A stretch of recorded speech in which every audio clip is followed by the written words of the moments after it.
دوستوں ویڈیو شروع کرنے سے پہلے میں آپ لوگوں کو ایک بات بتا دوں، اگر ابھی تک آپ نے اس چینل کو سبسکرائب نہیں کیا ہے تو سبسکرائب کر لیں برڈز نالج اینڈ انفارمیشن کو، اور ساتھ میں دبائیں اس بیل آئیکن کو تاکہ میری ویڈیوز آپ کو ملتی رہیں ہر وقت سب سے پہلے۔ السلام علیکم ورحمۃ اللہ وبرکاتہ۔ کیا تیتر کی جگہ میں مٹی رکھا کریں؟ اگر رکھیں تو کتنا رکھیں؟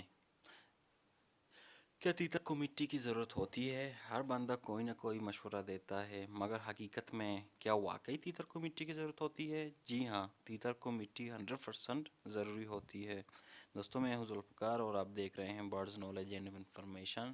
چلیے شروع کرتے ہیں اپنے ویڈیو کو۔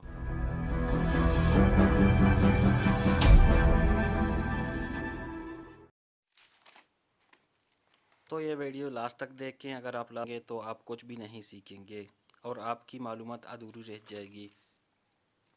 دوستو تیتر کو آپ بجیز یا لبڑ کی طرح کیجز میں مت رکھا کریں، کیونکہ تیتر ایسا پرندہ نہیں ہوتا جو ہم اس کو پیروٹس یا دوسرے پرندوں کی طرح ہمیشہ کیجز میں رکھیں، بلکہ اس کو اس طرح رکھیں جس طرح ہم گھر میں مرغیاں رکھتے اور پالتے ہیں۔ جی ہاں، تیتر کو آپ بالکل مرغیوں کی طرح گھر میں رکھا کریں۔ اگر آپ ایسا نہیں کریں گے تو تیتر پالنے کا پھر کوئی مطلب نہیں ہوتا۔ دوسری بات، تیتر کے لیے مٹی 100% ضروری ہوتی ہے۔ جی ہاں، 100% تیتر کو مٹی چاہیے ہی چاہیے۔ تیتر کو آپ کم از کم 1 گھنٹہ صبح اور 1 گھنٹہ شام ضرور باہر نکالیں۔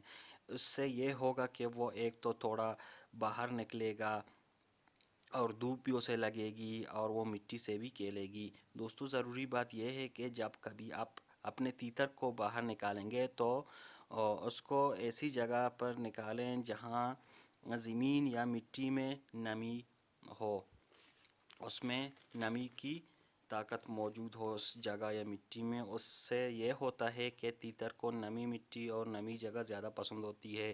جو آپ اس ویڈیو میں دیکھ رہے ہیں، جو میں نے اپنے تیتر کو یہاں پہ رکھا ہے، یہ جگہ تھوڑا اس میں نمی موجود ہے، کیونکہ اس نمی جگہ سے وہ کیڑے اور سانپے نکال لیتے ہیں۔ اگر آپ اس ویڈیو میں ذرا غور سے دیکھیں تو یہ اس زمین سے سانپے نکال کے کھا رہے ہیں، جو بہت باریک ہوتی ہیں، جو عام طور پر نظر نہیں آتے۔ اگر آپ تھوڑا غور سے دیکھیں گے تو آپ کو نظر آ رہا ہوگا کہ یہ تیتر جو ہے وہ سانپے نکال کے کھا رہے ہیں، اور خشک مٹی سے صرف وہ کھیلتے اور مزے کرتے ہیں۔ اگر آپ کے گھر میں ایسی جگہ ہو جہاں سبزیاں یا دوسرے درخت آپ نے لگائے ہوں یا اگائے ہوں، آپ اس جگہ تیتر چھوڑا کریں، کیونکہ اس جگہ کی زمین کے اندر سانپے کیڑے نکلنے کے چانسز زیادہ ہوتی ہیں، اور اس جگہ میں سے خوب سانپے نکال کر کھاتی ہیں۔ تو ایسے یہ ہوتا ہے کہ آپ ان کو روزانہ نکالیں گے، باہر دیکھیں گے، ان کے پاس بیٹھیں گے تو ایک تو آپ سے نہیں ڈریں گے، آپ کے جو ان کی ٹیمنگ جو ہوتی ہے آپ سے ٹیم ہو جائیں گے، آپ سے نہیں ڈریں گے، آپ سے بھاگیں گے نہیں۔ تو دوسری، ان کی جو گروتھ ہوتی ہے وہ بڑی تیزی سے بڑھ جائے گی۔ اگر آپ ان کو ڈیلی باہر نکالیں گے، یہ سانپے کیڑے وغیرہ کھائیں گے، تو ان کی گروتھ جو ہے زبردست ہوگی، وہ 100% بڑھیں گے، جلدی ان کی جو ہے وہ ایڈلٹ ہونے کے سٹیج میں آ جائیں گے۔ تو دوستوں میں امید کرتا ہوں کہ آپ کو یہ ویڈیو پسند آیا ہوگا، آپ کو یہ نالج انفارمیشن کی ویڈیو پسند آئی ہوگی۔ تو اگر پسند آیا ہے تو اس ویڈیو کو ایک لائک ضرور کیجیے گا، تاکہ مجھے پتہ چلے کہ آپ لوگوں کو میری بنائی ہوئی نالج کی انفارمیشن کی ویڈیو آپ کو پسند آ رہی ہیں۔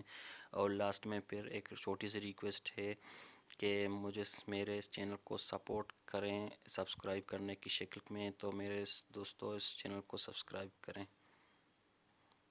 مجھے اجازت دیجیے، اللہ حافظ، دعاؤں میں یاد کیجیے گا۔